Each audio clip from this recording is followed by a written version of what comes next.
Ducks Don't Get Cold Feet, number 45, and I am so excited to be with, I'm going to say, the legend, Matt Hall, Red Bull stunt plane world champion, is how I first got introduced to you. And before he talks, I want to talk about how we met.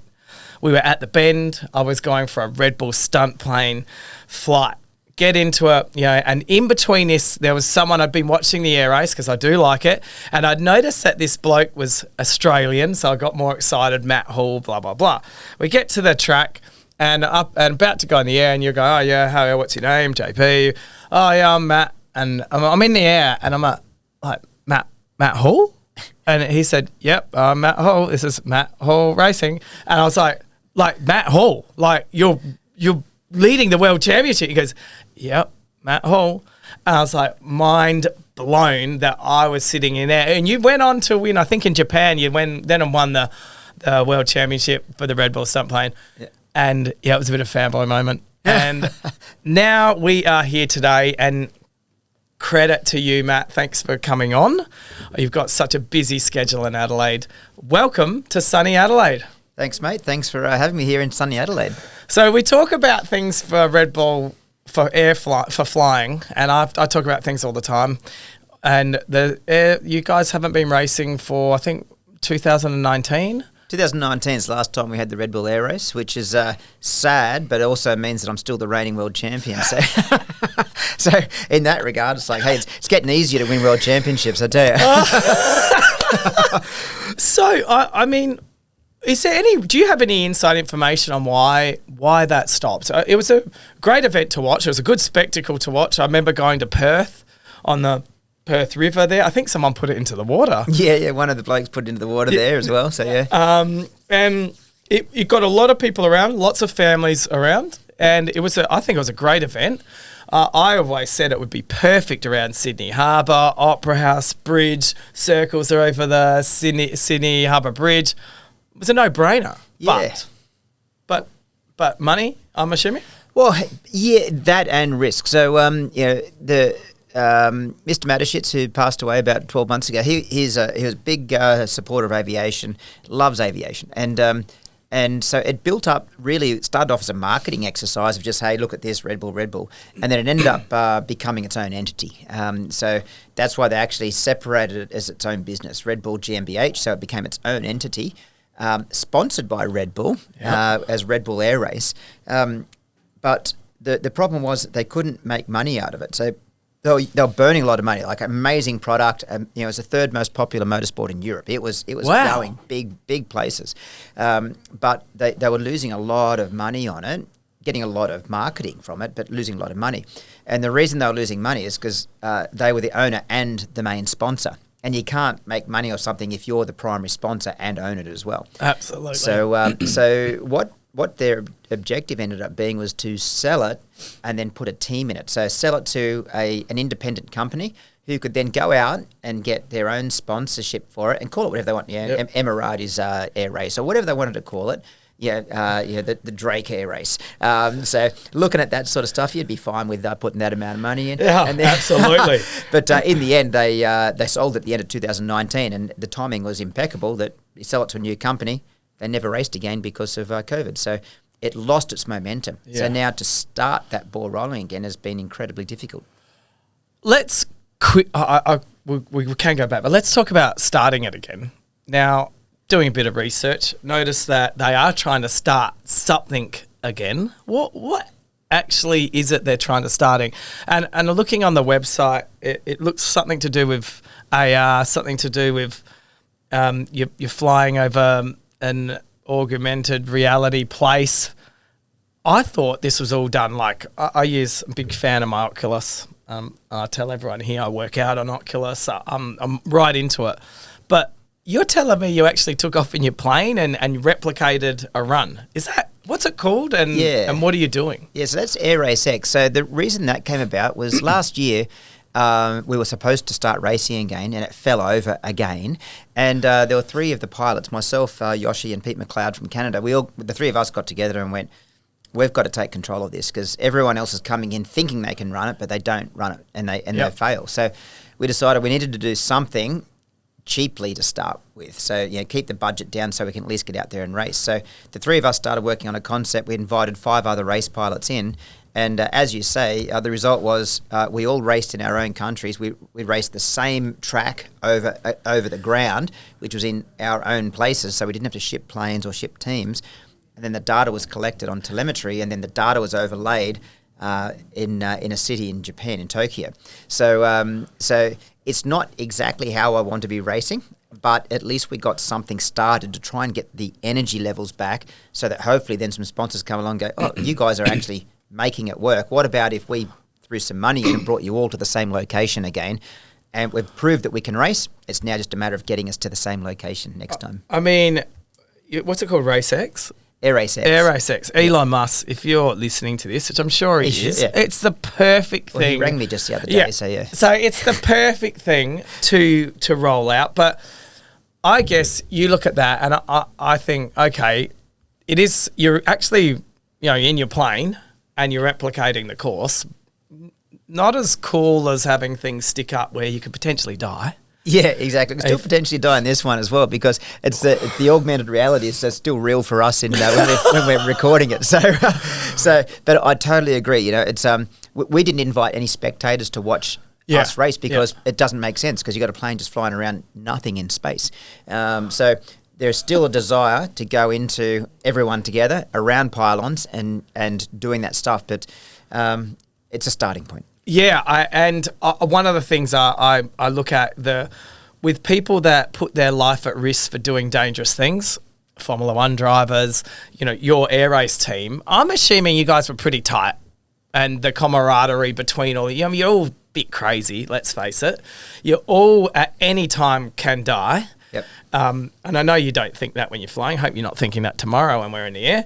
But you have that bond. Do you find you don't have that bond when you're doing stuff over the internet? No, and it was something that was missing because, the air race days were amazing that, yes, we were competitors, but we had the utmost respect for each other. And I think it's that elite level when you're competing at a not elite level, not a championship level, everyone ends up being not liking each other and warring and everything. But when you're at the elite level, you have ultimate respect for the other player for getting there as well. Yeah. So you end up, you compete fiercely, but you're best mates before and after the race. And to travel around the world, you leave Budapest, you go home, and then 3 weeks later you meet up in Chiba, Japan, and hey, there's your best mates again. Have a couple of beers. A few days later, you get out and race, and then have some more beers afterwards. Yeah. It was a great camaraderie, great bonding environment. If anything went wrong, I had something go wrong in air race, everyone rallied around to protect us. And that was missing in this virtual thing. We got online and talked on Zoom and everything, but it's not the same. It's not the same. And I just love how you're trying to get back into it. I think it's amazing that you are. I went out to dinner with Kirby Shambliss. Yeah, and he had a massive scar. When he hit the water. Yeah. Yep. I was like, so he talked to me about, he hit the water. And I was like, oh my God, I can't quite remember the story. Do you know that story? Yeah, he was doing a low-level roll in China, I think it was. Yeah, it was And then his aileron locked out. That's it. And he hit the water and tumbled, and they thought he was dead. They got to him, and he was unconscious in the aircraft. And they dragged him out and stitched his head back up and kept racing. And keeps racing. What a champion. Seriously, he was such a nice guy. I was like, this guy's pretty good. There's another guy, had a big moustache, tall German guy. Yeah, that was Peter Bezenier. So that's him. Hungarian, yeah. And he's the godfather of the air race. He's the guy that started it. I knew I was hanging around the right people. That was, you know how I got that ticket? My mate put together the stage and the course. Oh, right, over in Perth. Yeah, and he said, mate, I got an extra ticket. And I flew over there, and that's how I got in. Yeah, anyway, and ended up hanging out with all these boys. So my love for Red Bull lives on. I absolutely love Red Bull. I'm a bit of a fan. Best marketing business probably on the planet. It's amazing. They're actually a marketing business that happens to sell drinks. yeah, a few. That's it. Keep the range small. I was thinking, why isn't there Red Bull muesli bars? Oh, perfect idea. Yeah. Come on, but they stick to your niche. You mentioned your owner just recently passed away. He's a mad aviation person. Yep. I'm assuming now. Did you ever get to go? Did you go to the hangar? Yeah, spent quite a bit of time What's there. it called? Hangar 7. Hangar 7. In Now, Salzburg, yeah. now, do you have a burger named after you? No, I don't. Oh my God, I should Matt! have actually pushed for that. You should have. You're a world champion. Yeah, I should actually. I'll write to them and say, Absolutely. hey, I'll write to them. Yeah, when my in the restaurant, I need a burger named after me. Absolutely. Yeah, because you've been there, I'm assuming. I have not been there. You've got to go there. Yeah, it's on my list. Amazing. So's F1 Monaco Red Bull. If you're listening, that ticket would be great for me. I'll take him over when you. Thank you very much. And the other thing, I just think Checo's about to get ditched, so Daniel's going to take Checo's seat, and that means Red Bull are looking for an F1 media person. That's me. Anyway, enough about me. What burger would be Matt Hall? You'd have to say the Hornet burger. Oh my God, you were so quick to say that because you've logged over 1,500 hours in an FA-17. F-18, yeah. F-18 Hornet. Yeah. I think I was about 50 hours short of 2,000 in the end when I hung up the spurs on that one. So, wow, yeah. that's a lot of hours of flying. How many hours have you flown? Collectively, total. It's not as many as most people think. It's about 8,000. So 8,000. Yeah, but most gliders, of my ultralighters, hang gliders, helicopters, hang gliders. Come on, mate. Yeah, Come on. I'm licensing everything apart from hot air balloons. So that's not a bad thing anyway. Yeah. You have to get up too early in the morning. I know. Yeah. Why would you want to do that? Yeah, although you can have champagne in them there. So I can't really drink in the other ones. Oh, that is the best. The Hornet burger. I don't want to harp on it, but what would it be? Chicken, beef, all of the above? It'd be all of the above and hot and spicy. Yeah. Okay. Yeah. All right. You're my man. Love it. When you talk about flying, I flew. I got my GFPT. All right. Yeah. I never got my PPL. Yeah. I don't know what I did.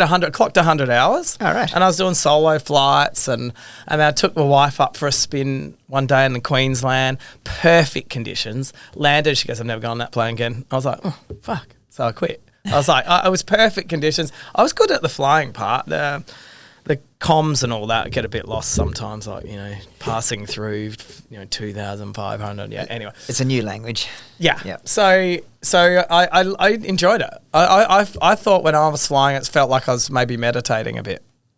Well, that's the reason I love flying, is that flying's one of those things that you have to be engaged in it. Absolutely. You can't you can't turn off at any moment of time. In fact, if sometimes I'm on a long, boring flight with an autopilot. Yeah.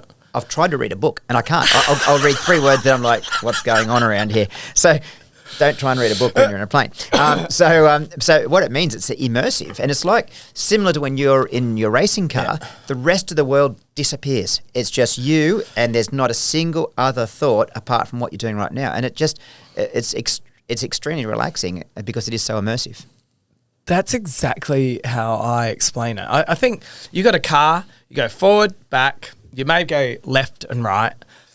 In a plane, you go forward, back, left, right, up, down. It's the whole sphere moving through the planet. And you need to be very aware of what's going on. Calls come through, half of them are scratchy, and you're like, hang on, where is that? And you're looking out, and it is, with me, with racing, as soon as I'm called the Joker. I don't know. I think I made that up myself, but it's pretty good for me, to be honest. And I can run amok, have fun, but as soon as I shut my visor, that is my go time. Like, it's like, and it won't shut until I literally do a burnout as you're going out into the track. Like, it's like, okay, I'm on. Yep.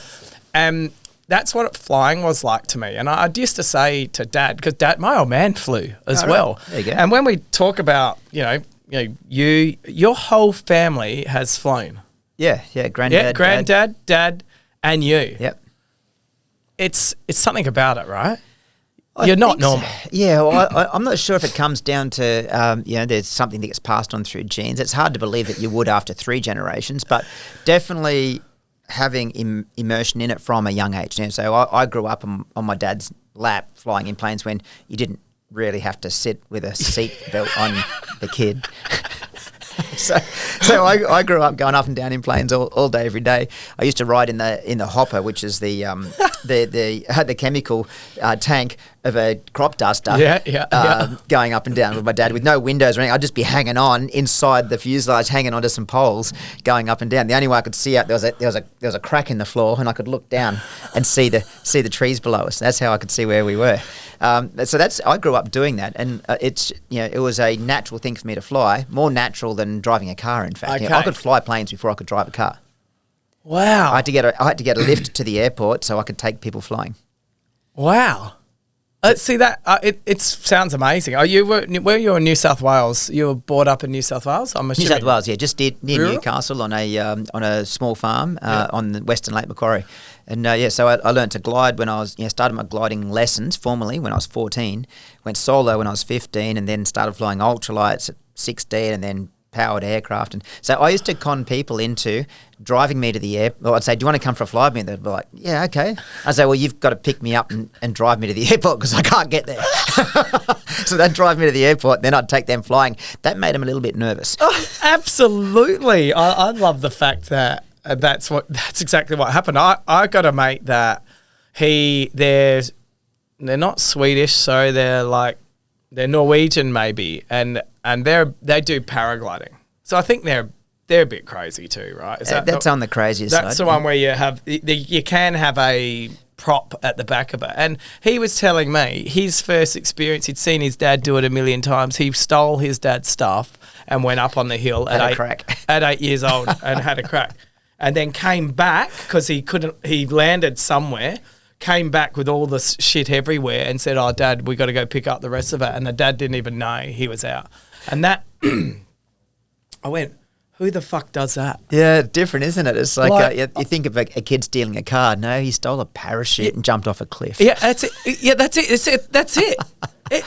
I was like, and they are a bit crazy. Like you drive a car with them fast. Oh, you're mad. And I'm like, I'm mad. Like you guys jump out of stuff, rock climb, in nature, not thinking it's mad, but put an engine on it, and all of a sudden you're crazy. Yeah. So if you looked at, you're in the Air Force. Was your dad or your grandfather? Granddad was in the Air Force. So he was in the Air Force in World War II, but he did not continue with a career in the Air Force after that. Didn't even continue with flying, actually. So he gave up flying because it was a bit expensive for someone just straight out of the Air Force. But my dad was motivated by all his dad's stories.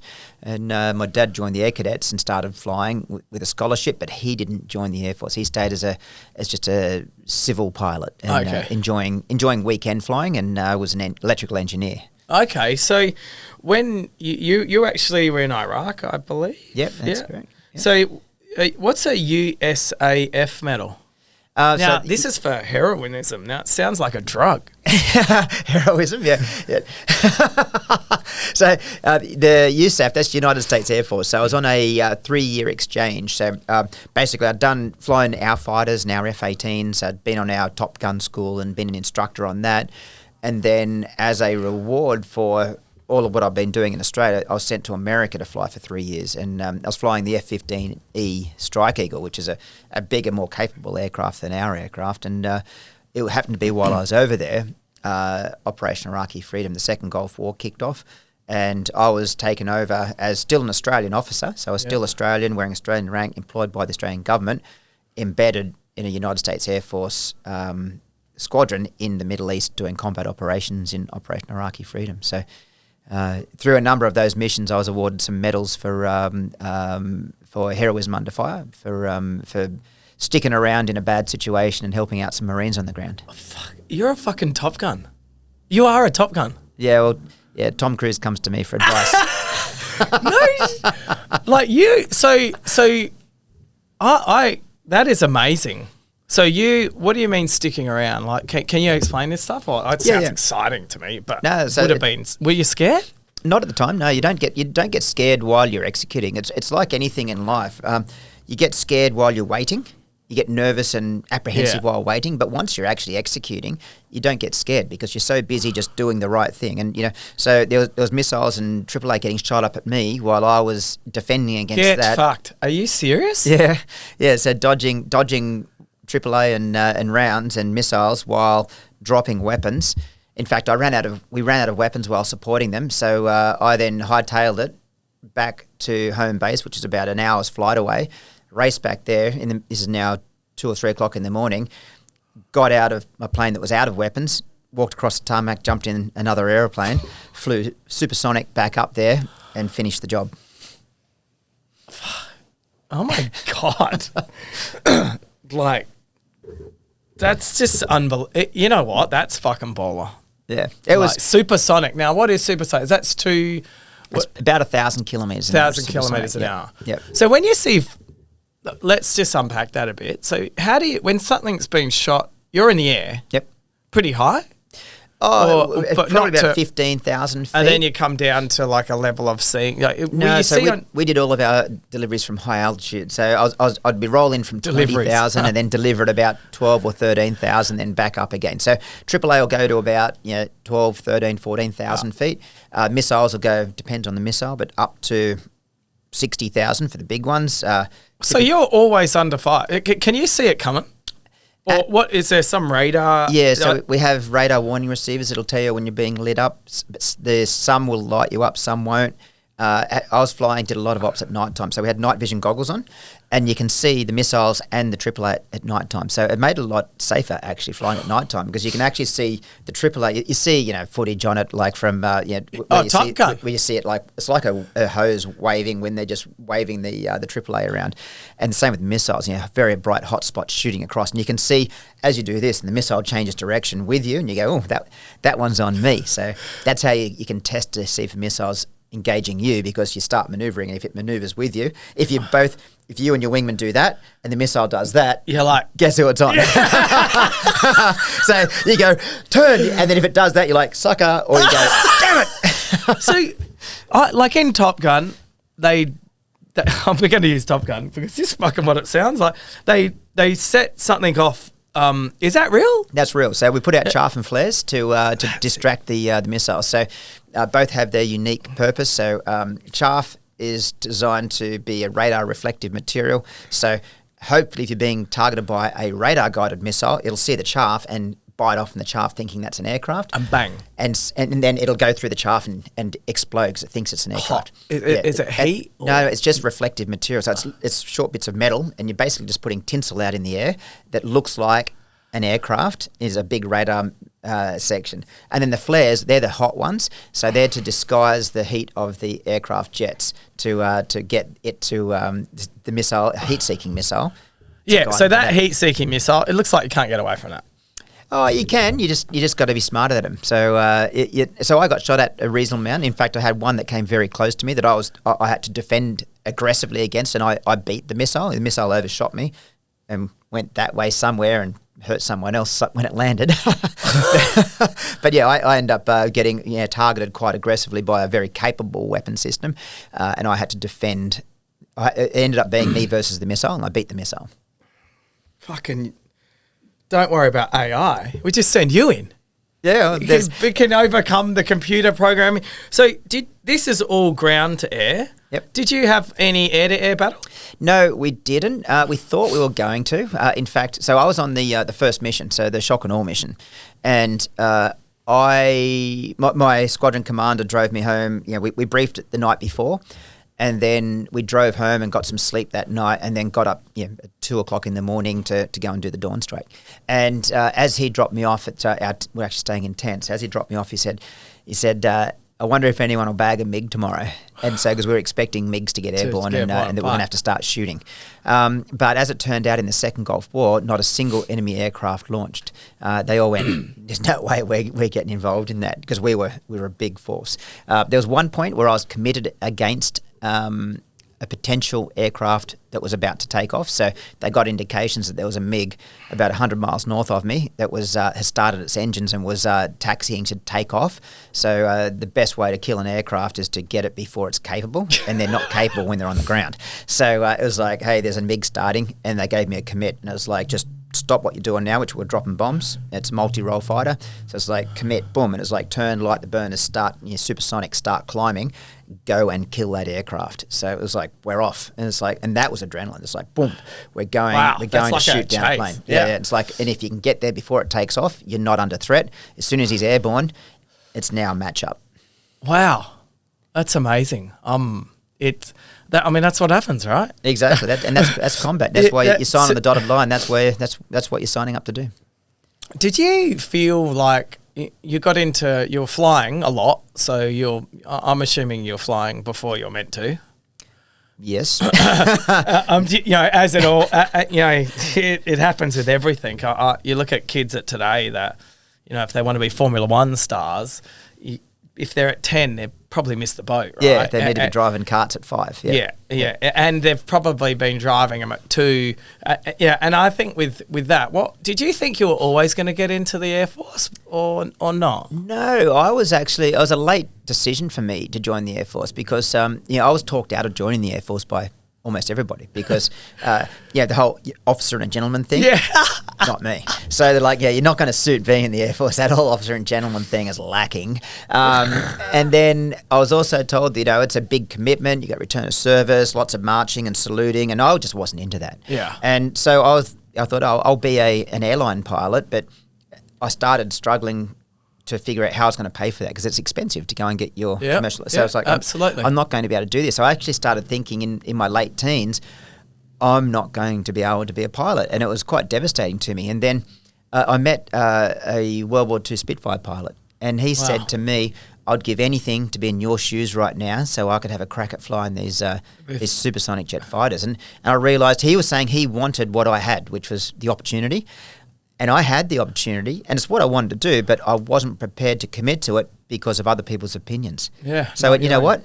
I'd rather fail and find out I couldn't do it than spend the rest of my life wondering if I could have done it. So you know what? I might not be able to do it, but at least I'm going to have a crack. And I had a crack, and it worked out. It's like living life without regret. Exactly.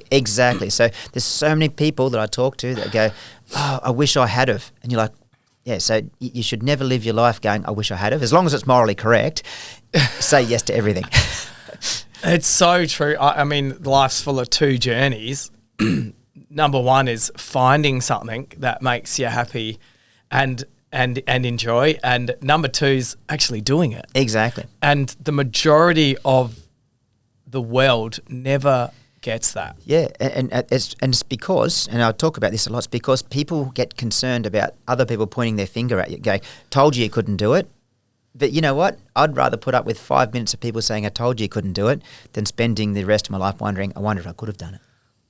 That is definitely such a powerful lesson because I say it all the time, even to people in Drake. So we have lots of people come to us, of first jobs, and they go on to be lawyers and accountants, surgeons, and you get people that are just miserable and say, look, I'm not forcing you to come to work. If you don't want to be here, don't come. I'm exactly the same with my staff. I tell them, if you get a better job offer, I'll fire you if you don't take it.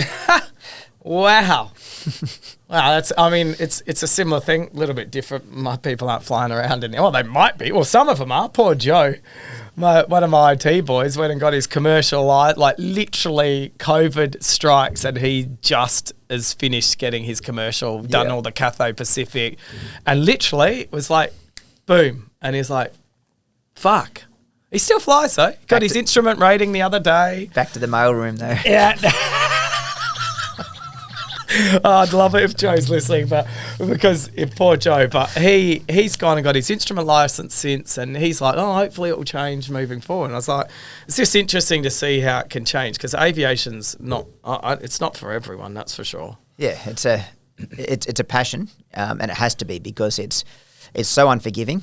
It is expensive, and there's a lot of study involved in maintaining your currency and your ratings. Absolutely. So you've literally flown everything. I've been in a hang glider. I was as a dual. I wasn't on it. My mate said, let's go paragliding. And I said, fuck that. He broke his wrist. He landed in the parklands in Adelaide. He couldn't make it to where he was. I'm like, that sounds like the stupidest slappy if you're listening. That's the stupidest thing I could ever think someone could do. jumped out of a plane multiple times by myself. My mates went on and did more jumps by themselves. I was like, oh. But flying was cool. Then I went for a flight with you, and I was like, that's the best thing you'll ever do in your life. And that was hands down. I'm trusting you know what you're doing, so I felt very comfortable. I don't know what I should, but I felt very comfortable. Like, okay, that's your office, and it was just an amazing feeling. And I tell everyone the story because it's amazing. And there was a chance. Now we've got, I think Red Bull have given Drake's a few tickets. We're giving one to actually a fan, and I said to Dad, "You've got to do it." My old man's 74. And he's like, oh, you know, and Dad's mate, he is a thrill seeker. Like, you know, he's probably got 0 points on his license. He's driving like a Tesla. Like, he's always led for it. And I'm like, Dad, it runs in the family. He blames me, but it's his fault. And I said, you got to do it.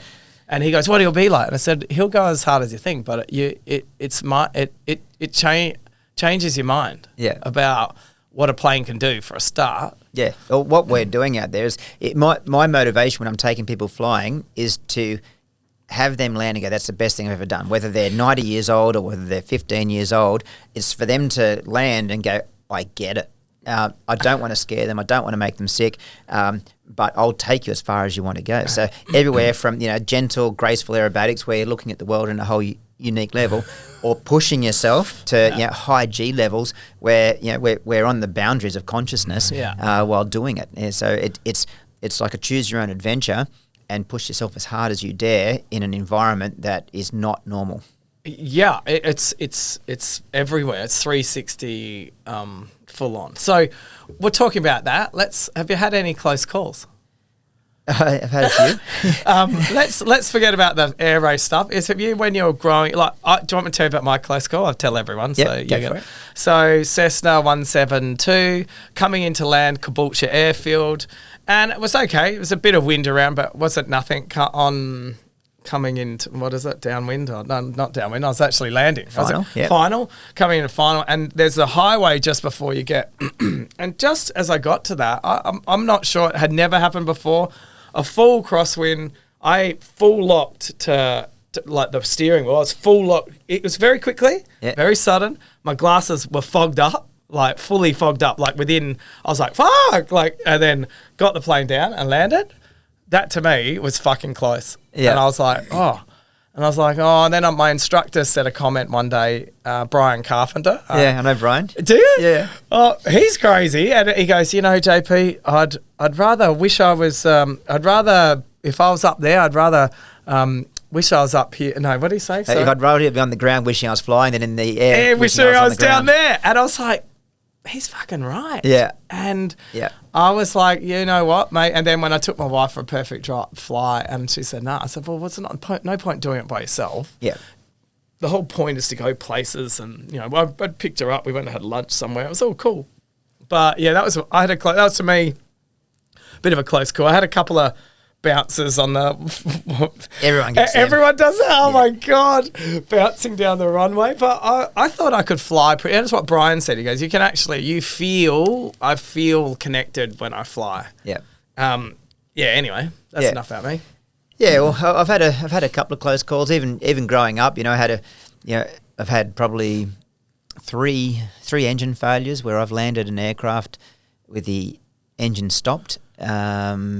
I've had, and one of them was quite a large fire that had also developed. So I landed the plane on fire without an engine. So that was, you're starting to push, you're starting to get towards, things have to add up correctly to get there. Yeah. Because an engine fire being at the front, lots of petrol in the wings. Exactly. Usually. And it was coming. In fact, the reason the engine failed was because a fuel line broke.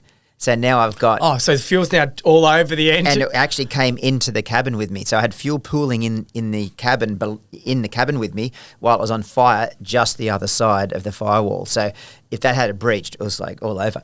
So there's been a few cases like this. I shouldn't really be saying this because Tracy's going to fly with me back home. And she's already sitting there going, why? Why are you telling me this? So just keep that to yourself. But in the Air Force, had quite a number of close calls, which is going to happen in the military as well. And then with racing, I had a reasonably famous close call as well. But that sounds exciting. What's a famous close call? So I crashed in the air race. Well, you wouldn't. I don't know whether to call it a crash because I skimmed the water. Oh yeah, and yeah, then okay. flew away. Yeah, flew away. Yeah. So it's just a bit of a touch and go. And, drive through wash. Left part of the plane in the river, but what, a wheel came off or something? Wheel pant came off, so I left that in the river. It's probably still sitting in Detroit River somewhere. When you think of it's very precision, and one thing that from going from the 172 Cessna flew to your you move the joystick like it's a millimeter. Yeah, exactly. And boom, your quarter, boom, boom, and I was like, wow, that's so responsive.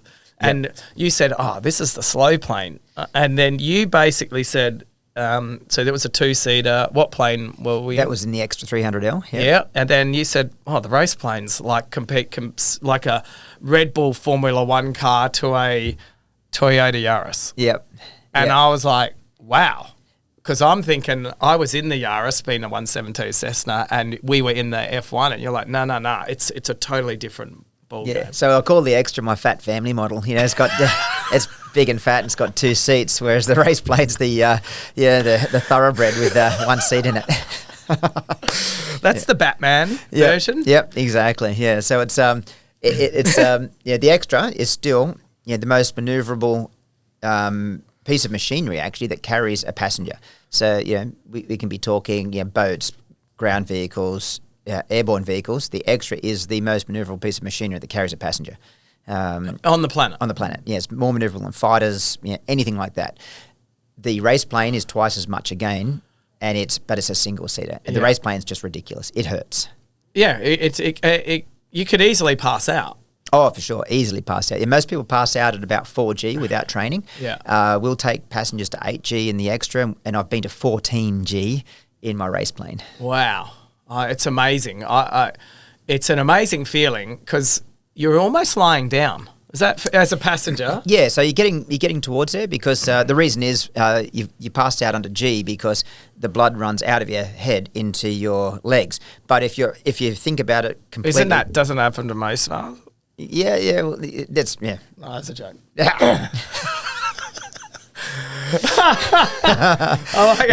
Does it? No. Yeah, but if you think about it, if you're lying down flat, the blood can't run anywhere because it's not moving through your body, so you don't pass out. That's why in astronauts, when they're taking off, they lay backwards so that they don't pass out under the sustained G going up. So that's why in the planes, we sit laying back a bit so that there's less vertical for the blood to go down to.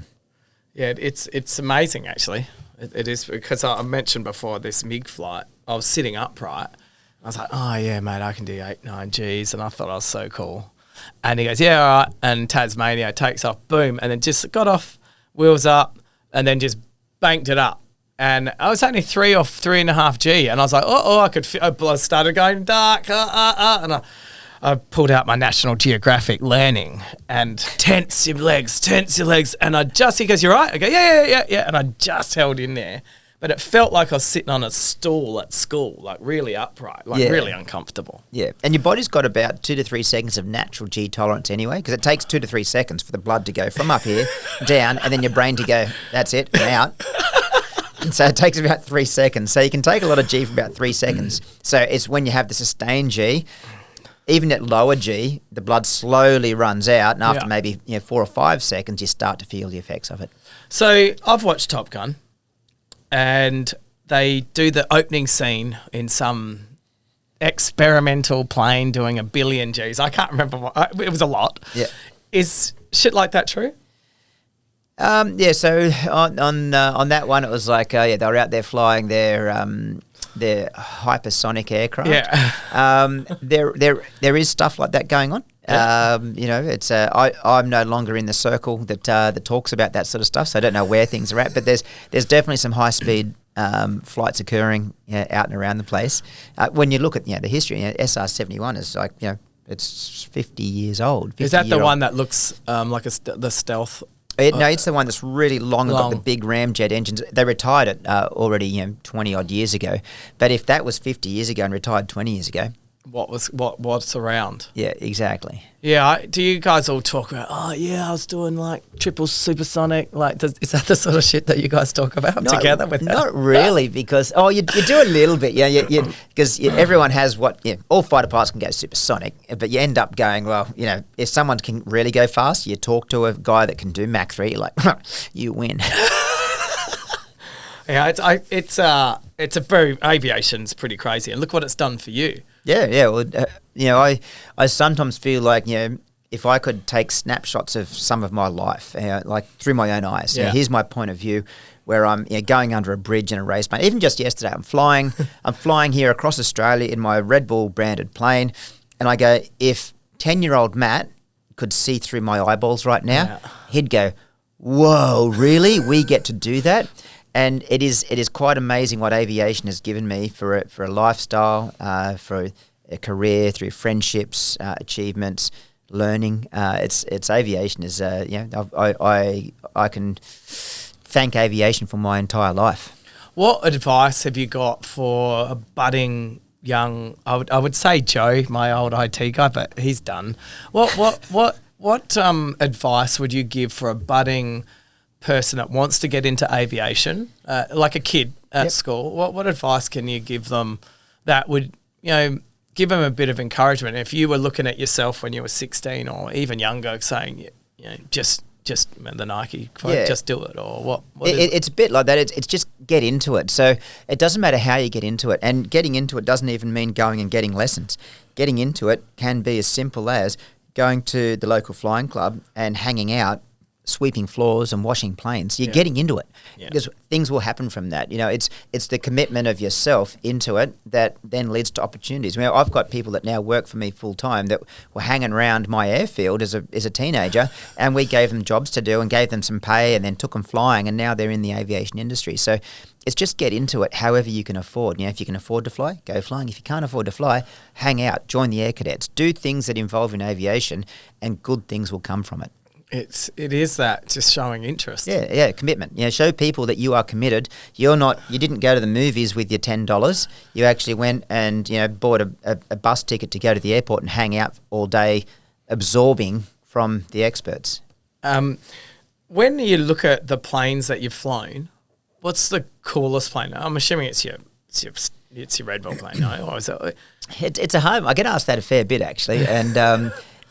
It all depends on my mood, because if I'm in an aggressive mood, the race plane, there's nothing in the world like it. It's absolutely unique and does spectacular stuff. But if I'm in a relaxing mood, my bush plane, my Super Cub or something like that, or if I'm in an adventurous mood, is go take a chopper and fly up to the vineyards and jump, land in the car park and go and have lunch. So it's hard to say what's my favourite plane, but as far as the one that I would jump back into in a heartbeat would probably be the F-15. I loved the F-15, and it's probably that I didn't get to do as much in it as I wanted to, even though I went into combat and everything.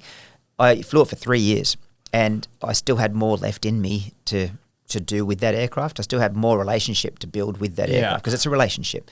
Whereas all the other planes I've ever been with or worked with, I had a mature relationship with, and I'd done everything with them that I possibly could. Yeah. The F-15, it's kind of like, we separated before I was finished. That's so cute. With when they do flybys, what plane's that in general for like Bathurst? That plane was loud. I was recently there. Yeah. Oh my! It's almost too loud, isn't it? You're like, please go away. Oh my God! Like I where I was standing looked like it was missing the tower by a few meters. Yeah. Now, I know it probably wasn't, but Jesus, it was loud. I had to that's one of the first planes I've had to actually put my ears in my fingers in my ears. Ears in your fingers. Yeah. Like that was bloody loud. Yeah, so that was the F-35. So yeah, it was on just after my my last display there on the Sunday. Yeah. And that's got so it's only single engine as well, but it's a big engine and extremely noisy. Like it's one of the biggest engines that's in a fighter. In fact, it could even be the biggest, being a single engined aircraft. So I've never flown the F-35. Flew the Hornets, which we still have as well. But that is a noisy plane. Wow. Yeah, You'd it's a hear that very coming noisy. from China. Oh, yeah, yeah. So My you wouldn't God. call it stealth in audio. It's stealth in both visuals and radar. But audio is like, well, I can't see it, but it's here. So that's obviously old tech. Yeah, and your Top Gun, they tried to show the difference between the older planes and the newer stuff getting out there. Mm-hmm. Have you been lucky enough to get your ass into a new sort of jet? Or No, so the Hornet on the F-15s were the generations that I flew. Yep. And then you've got the next generation is F-22s and F-35. So I didn't fly them. I flew against them in training. And they were, just what they could do was amazingly spectacular. You know when you feel like you're the cool kid on the block? Yeah, I feel that. And then an F-22 pulls up next to you and you're like, I might as well just check out and go home. Or I'm only in an F-15. Well, they played that a lot because I went and researched how realistic, because they really talked up how the Gen 5, or I can't remember what they called, but they apparently that was a quite they probably executed how well that was, of how big of a difference it is. Exactly. So, you look at the Tomcats Gen 3, and then you see the Tomcat, it's like, old and run down in that movie. The Super Hornets, Gen 4, stealth technology, lots of computer systems, a lot of technology. And then Gen 5 is the absolute stealth and absolute maneuverability with, vectored thrust, all that sort of stuff, which... Vectored thrust, all right. And these planes can swap ends. What is vectored thrust? Vectored thrust is where you take the afterburners and you actually steer the afterburner plume. So, if the plane's going that way and the afterburner's going that way, rather than just a tail that's moving, you actually have the afterburner nozzles move as well, and then push the tail around. So a jet needs airspeed for the flight control surfaces to work. Yep. So when they get low on airspeed, you move the thrust nozzles and it pushes the tail around, rather than having no speed to move the tail with the aerodynamic load. So that's the Gen 5 stuff. And in that movie, they were showing Gen 5 against the Gen 4, which was the Hornet, which is actually, they can swap ends that quickly. Wow. Yeah, it's quite impressive. It's like a very high-tech rear and bow thruster on a boat. Exactly. Just like that. Like, boom, it can turn around and you feel like a king. I'm going to put that one into my repertoire and use that as my explanation next time. It just spins it so perfectly. It does, yeah. Yeah, and it is the same, because, a boat normally uses a rudder to steer, and if you've got no velocity, the rudder is useless to you. Yeah. Instead, you need the thrusters, which actually rotate it with no forward velocity for the rudder. That's what I thought of. So. Yep, that's gone straight into my hip pocket. So when you do air shows, I'm assuming you do a million of them, do you have do you try new tricks? Or, is there new tricks being developed anymore? There's still new things they're all starting to get about the same. So they look about the same, but a pilot will try something different here and there. I'm actually deliberately pretty stagnant in that area. I've got what I consider a good, safe show. And, I'm at a point in my life where I'm continuing to sharpen the tools I have, as opposed to buying new tools, if that makes sense. Such a great saying. That is a great saying. Yeah, I agree. It's like, I look at wakeboarding, and I thought I was cool, and then next minute these other cool kids, and then you start hanging out with each other, and then you all start getting better. Yep. And they're a lot younger than me, and so I give them a lot more credit. And now I look at the kids are doing double back rolls. Now I saw someone do a triple back roll. Like, I look at that and think, what the fuck? It's got pain written all over it, doesn't it? Mate, my shoulders are still to this day. But, progression, Travis Pastrana, progression. Like, these guys, are all pushing the limits. And I think air racing is the pinnacle. Like, we talk about in cars, it's F1. Yep. And you talk about the air, it's the air racing. So I do have some questions from some fans here. Let's go for it. I haven't looked at them. These are totally cold. So if we've answered them, we wore that wrong. Okay. Any difference between Emma McDonald and his own approach to stunt flying?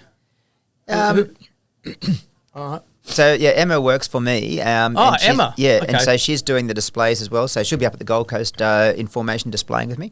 Her approach is she's mentored by me. So I would say her approach is very similar to mine, which is conservative, I'd say. So people look at us and what we're doing, and go, "Wow, you're out there. You're like Ryder Vark, you're risk taker, adrenaline junkies." And what I work with and what she now works with is, almost no risk. There's always risk in everything you do, but we wind the risk right back. And if we get adrenaline, it's a knock it off, because adrenaline means you've lost control of the situation. You're now like doing that whole. And if you do that in an aircraft, it's a bad thing. So we don't have any adrenaline, and our shows are completely rehearsed with nothing new in them for at least a season, and typically set in stone for years at a time. So it's always the same. We go and train the same show, and we do the same show. And we were just in America doing a show in borrowed aircraft. We trained the same show in the borrowed aircraft and did the same show. Yeah. Bit worried, like your craft, it's really good. You get a bit worried when you go and use someone else's, like, are they maintaining it? Well, it's actually a big deal because there's only certain your life is in that car. Your life is exactly. in that plane, and we've actually got to spend a bit of time. You have to know who you're borrowing the plane from, and then you have to spend time looking over the plane as well, because we operate with not a lot of margin, and so the way you stay safe is you have margin and likelihood. So if your margin is small, you have to turn the likelihood back to zero to be risk-free. Yep. So that's where, if we want to continue to operate with not much margin, which is low level, on the G limits, all that sort of stuff, we have to turn likelihood of something going wrong to zero. And the way we do that is with our risk mitigation. Yeah, because if you're coming under full load and it's not going to come round, you're fucked. Exactly. Once you're committed nose low, if something goes wrong with the plane, there's no options. And you can't bail out, you haven't got time, all that sort of stuff. So you've just got to know that the plane is always going to do what it's supposed to do every time you commit nose low. You'll be right, virtual, though. Yeah, exactly.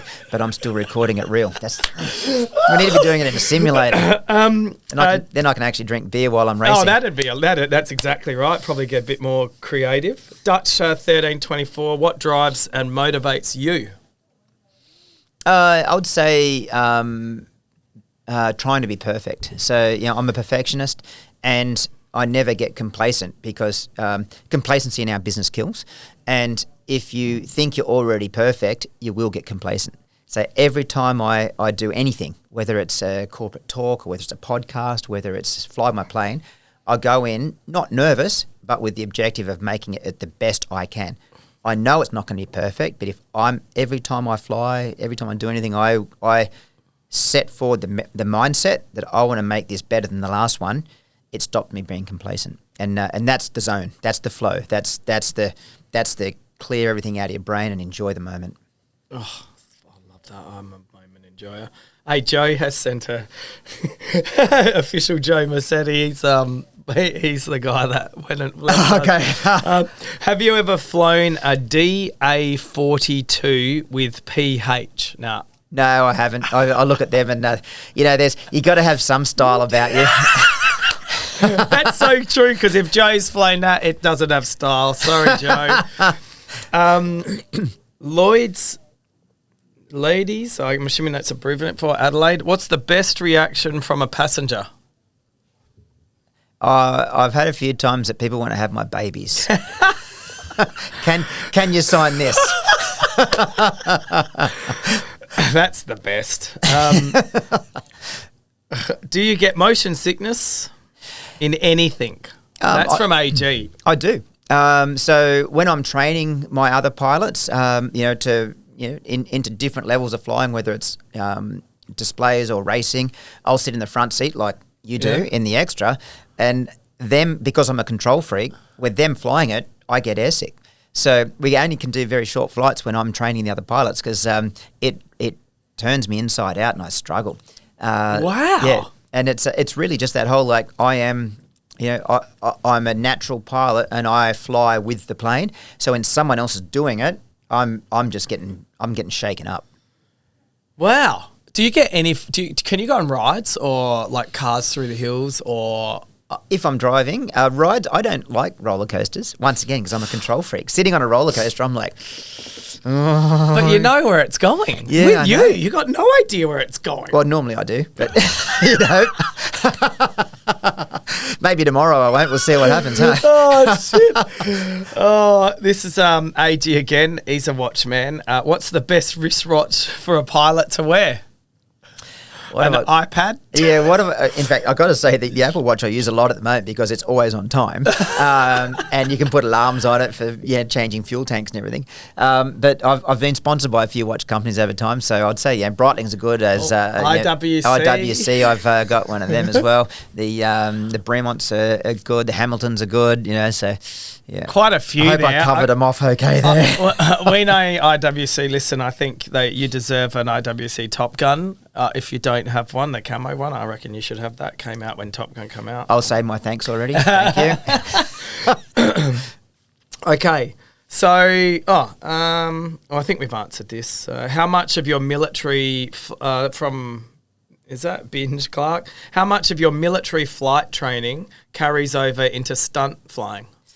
Quite a bit, actually. So it's a different form of flying, but once you're good at something, and you see it all the time in car racing where people transitioning between disciplines, is that once you're good at something, yeah, exactly, absolutely. Once you're good at something, it's then just a mindset, and the military taught me the mindset of how to be focused and prepared and be able to take something on full force, and so that is the mindset of aviation that I took over into displays and racing and aerobatics, of being able to visually and mentally prepare for something and be ready so that once I'm in the moment, I'm still part of the aircraft regardless of what it is.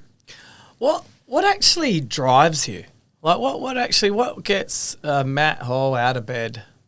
It's actually an interesting one, and I've had a chat to a few world champions and successful people over the time, and you probably have the same thing. Sometimes you feel like you're a lazy bastard because unless there's something big in your life, you go, well, why am I going to get out of bed? And you actually feel slack because you look at people that get out of bed every day for no reason, and you go, I couldn't do it. and you go, maybe I'm just lazy, and the only thing that gets me going is the exciting shit.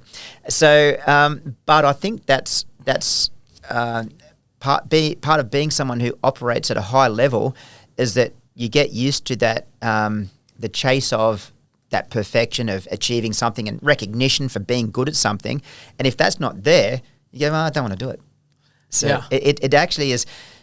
And that's why athletes have these almighty highs and almighty lows. The athletes actually deal with a lot more mental stress than the average person because they're having these big wins on the stage and then they come off going, I can't be bothered getting out of bed. What's wrong with me? Yeah. Because haven't got that thing driving them. So it's a hard one to manage for a professional athlete of staying in the game your whole life because otherwise, it's a hard thing to continue to motivate yourself. So what motivates me, you've got to have a big dream. And sometimes you go through phases of life without a dream and you wonder what is the purpose. Yep. But if you have a big dream, don't put a timeline on it, but have a goal that relates to that dream. And that's where the timeline is. And that's what gets you out of bed in the morning. Yeah, like the overarching. Exactly. That big, I do that. Yeah. I go through times of, I'm on, and then I'll go, fucking bored. Yeah. And when my kids say that to me, I have a fucking heart attack. What do you mean you're fucking bored? Like run around, jump off the cliff. I almost said, as if you can be bored. Yeah, but it happens. I get times where everything's happening, and then it'll be okay. That's done. What do we do next? Yeah, and you have this flat time. You're like, I think that's natural though. It is. I understand. I know quite a few athletes of all various sizes, and when you see the peak performance on TV and like the stress of that, then it's like you have to, what happens after that? Because someone going, "Hey JP, you're the best," that doesn't last forever. Exactly, and that's the low of coming off a win. I didn't know about it until it happened, and I was very fortunate to have an amazing sports psychologist, and it caught me by surprise. When I had my first race win, I'd been trying to win a race. That was the objective, and then it was the World Championship. But win a race first. I won my first race. That night was the most depressed night I've ever had because I did it, and you're on the stage, champagne, everything, and then you're back in your room on your own going, that's all it was? Yeah. That's it? Yeah, you didn't have any women with you? No. Boring. All right. You end up like, what's next? What now? And you go, oh, all that for that? And then you're chasing that. And yeah, and you've got it, you've won, and then you're like, well, what now? So it's having that onwards larger picture that you've got to keep maturing. What's the onwards larger picture that you're aiming at? Because if you hit the target, where's the next target? And you get bored real quick. Yeah, well, you've had like 25 podiums. Yeah, I had a few. Yeah, yeah, and at this rate, no one's going to beat that. Yeah, exactly. So yeah, I might. Yes, it's a hard situation to be in. Go, do you want it to come back, or do you just want to finish off as the best? Well, it'll always be the best. Yeah. I've been following this human drone racing that they're trying to get going, the Alada or whatever it's called, Alada Group or whatever. Yep. Have you been watching that? I've been keeping an eye on it. There's still a bit of technology to go, but they've got the big machines up and running now, and it's probably different to how I would want to fly, because I'm a bit of a look after yourself sort of guy. So if the engine stops, you still fly with the wings or rotors, whereas these things have got a little bit of there's a bit of risk in that side of things, that their come home capability is still being developed. How do they come home if they have a failure? They hope the other propellers get you down. Yeah. So there's still a little bit of and they may have solved that, and so. I hope they do, because it is the future. I've actually invested in it. It's a fantastic thing. I'm actually, I've got a small investment in it. I think it's cool. Oh, I think it's very cool. If that could be the next Red Bull in the skies, the problem is at the moment I don't think the battery can last long enough. Yeah. And imagine that flying in the city. Oh, it's going to happen. It's going to happen. I think it'll happen. Yeah. It's just a matter of how and when and what, and also what airspeeder. Airspeeder. And what are the safety regulations that are going to be slapped on them? Well, so they're working tight with CASA, which I don't think that'd be easy to deal with. Yeah. Well, the funny thing is with aviation is you legally have to have 30 at minimum 30 minutes of fuel, sometimes 45 minutes of fuel when you land. Yeah. These planes are taking off with less than that. Yeah, absolutely. So how do you make that work in the current rules? So the rules have to be rewritten for it. Because I've run out of batteries in my Tesla, and 0 is 0. Yeah. 0, pull over, stop. It was literally, oh shit. If I was on the highway, I was on Google, you get another 20 Ks, and I was like, I got plenty. Yeah, 0 was fucking 0. It was like a phone. Boom, off. Yeah, and imagine that in a UAV. Yeah, it's pretty exciting. It said 3%. Yeah, they are electric. Yeah. So if so you see that as a bit of excitement. I do. Yeah, it's the future development of that is, I think, extremely exciting. I'm a ambassador of aviation, I guess. Yeah. And anything aviation related, as long as it's got application and it's safe. Like, I'm full for it, And so if this can be developed, and racing is a way to develop stuff. Yeah. And so if this can develop into something that's a future form of transport or recreation, let's do it. What about electric planes? Same deal. Electric planes. So started to see Adelaide has the Adelaide Motorsport Festival. Yep. In, I think, just before F1 March, and they had a big electric section. That's where the airspeeder guys had their Gen 4, and they had an electric plane. Yep. Now, I didn't ask any questions. I'm assuming it takes off and lands. Yep. So does that mean it can take off and land whenever it wants? Like no noise restriction? Oh, so it still has noise, because the propeller is actually what makes the most of the noise on an aircraft. Oh, yeah. Okay. But is it like? Do you know how long they can fly for? I didn't. Once again, they're only about the 30 minutes of flight time, so they're a concept of how can we make this work, and it's going to happen. Batteries or storage devices of power, or self-generating power, all that stuff is improving all the time. But there are planes that are flying around on battery power. Okay. Do you think we will have flying cars? I wouldn't say flying cars, but I would say we'll have the ability to fly and then go places. In our lifetime? Yeah, I do. I'm excited. I hope so. I'm looking forward to that. I'm all on for that. Okay, we are going to wrap it up in a minute, but I have some pretty hard-hitting questions that I end with. Right. All right, so just I've already answered, though, if you weren't doing what you'd be doing. Oh, no, I haven't. If you weren't doing what you're doing now, what would you be doing? Sleeping. That's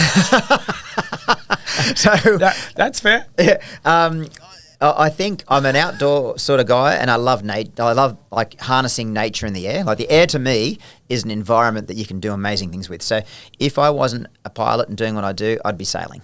Wow. Okay, that's cool. I went on a catamaran up the. I did e-foiling. That we just had the Drake's conference. Yeah. That was cool. It's amazing, isn't it? So I went on the Red Bull, the cat on the foiling cat. Yeah. Oh, you went on the. Mate, I was me standing on a board, like holding on for dear life. Yeah. And it's nothing. So smooth, isn't it? Yeah, as soon as the foil gets out, it's silent. Yeah, you're like, oh. Yeah. The stacks are big. And then, boom, straight down. Yeah, I got a cut in my leg. Anyway, okay, so sailing. Okay, they look mad, those things. Yeah, they are mad. It's amazing speed. I did Sydney to Hobart last year as well for my first one there, and that's just crazy. But it's I enjoy it. Thrill seeker. My old man did the Sydney Hobart. Never again. It was in the roughest one ever. He said, I thought I was going to die. I got off it and said, I've done it, never again. And then it's kind of like I relate it to having a baby, which I've never done, and I'm never going to because I can't. But from what I understand, never again. And then a month later, it's like, oh, yeah, I could do that again. Fuck that. Okay. What do you wish you know now, which your first... what do you wish you'd know now when you first started that you know now? Like, what is it that you can look back to yourself and go, oh, fuck, if I knew I'd done that, or if I wish someone had told me that? I'd probably say you don't have to compete with other people. Just compete with yourself. Yeah, absolutely. That's so good. That's so true. Yeah. Yeah, I wasted a lot of years in my younger life looking at other people, trying to be better than them. And I ended up being better than them, but I should have just focused on being as good as I can be. Yeah. And the result would be the same with less. And that'd be less stress, less arsehole, because when you're competing against someone, arsehole comes out. So you go, hey, that was awesome. And then you go and do your own thing and beat them, as opposed to like, I'm going to kick your ass. And so you end up being a better person and better at what you're doing by competing against yourself. Yeah, that's such a great way to look at it. I like that. I don't like the next question. I'm going to get rid of it. So if this is the hardest hitting one, yeah, it is. You got to ask it now. I'm now intrigued. No. If there's one thing that you could do that would have an impact on the world, what would it be? That's a shit question. Yeah. You know what? The end. I'm never answering it again. I've asked everyone that, and every time I answer it, I'm like, what are they going to say? World peace, stop people from starving, global warming. It's fucking stupid. All right. This is the last one. This is hard hitting. If you died and came back as a board game, what board game would best describe your life? Now, it is hard. So mine was, I've said Scrabble. And they go, why do you pick Scrabble? 'Cause sometimes I say stuff and it's really good. And sometimes I say stuff and it's pretty bad. So you never know what you're going to get. It's always different. It's always moving. Pretty much explains my life to a T, I reckon. We've had people talk about Yahtzee, Trivial Pursuit. What else have we had? We've had Snakes and Ladders. Yeah. The only one that's really jumping at me is Monopoly, because I enjoy the concept of Monopoly that you have to roll the dice. So there's luck involved. You roll the dice every time, but you can still win regardless of what you roll. If you're smart with how you build the foundation of life and, you invest in the right things, you don't stretch yourself too much initially. You keep some money in the bank to pay for the bad times. And that, I think it's a good concept of how to live a life, not just how do we play a game or invest money. It's, the concept of building a good foundation and being patient, I think is what Monopoly is. That's a great answer, because there's so many ways to live life. It's not one direction, albeit as far as we're aware, you only get one shot at it. Yeah, exactly. This is not a dress rehearsal. Yeah, that's true. And I'm going to ask one more question. Who's your favourite Red Bull athlete other than yourself? Like, do you have one that you sit there and go, oh, that guy's pretty bloody cool, or that girl is pretty bloody cool, or someone that you've met, you might not, you would have taken a fair few athletes up in the plane that you think, oh yeah, that person's pretty cool. I would love to meet Max. I reckon he comes across like, you know, him winning the world championship again, like, oh, well, whether I win it on Saturday or Sunday, it doesn't really matter. But if I win it on Saturday, we might be out a bit late, so my reaction time for Sunday might be a bit slower. Like, what a baller. Literally said, I'm going to drink and I'll be a bit slower on Sunday. Might give everyone else a chance. Is there an athlete?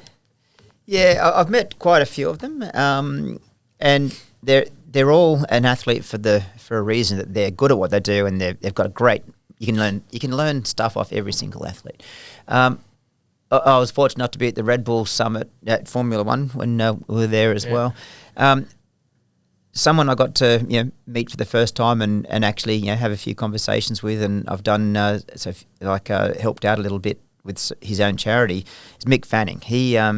He's such an amazing story about how he's progressed, and I'm not sure he's an athlete still, I think. Yeah. So he's the way he progressed and the longevity of his career, and what he's been through to be world champion, and what he's given back to society is pretty inspirational, actually.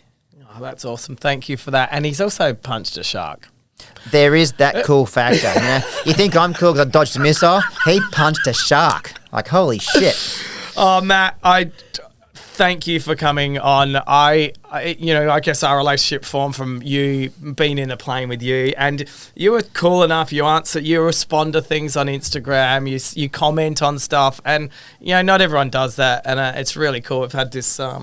It's a love relationship of probably not knowing you much, but bumped into you at the airport of filling your plane up. You're filling your own. Okay, what the fuck's going on here? You're filling your own plane up. I know. I've got to teach her to do it. But it was like, you're just such a great guy, and I've learnt so much more about you from hearing your stories, and it's just an inspiration. I hope it's inspiring others, not only aviation people. I hope you're listening, Joe, but for anyone just about how to live their life and follow their dreams. So thanks for coming on. Pleasure. Thanks, mate.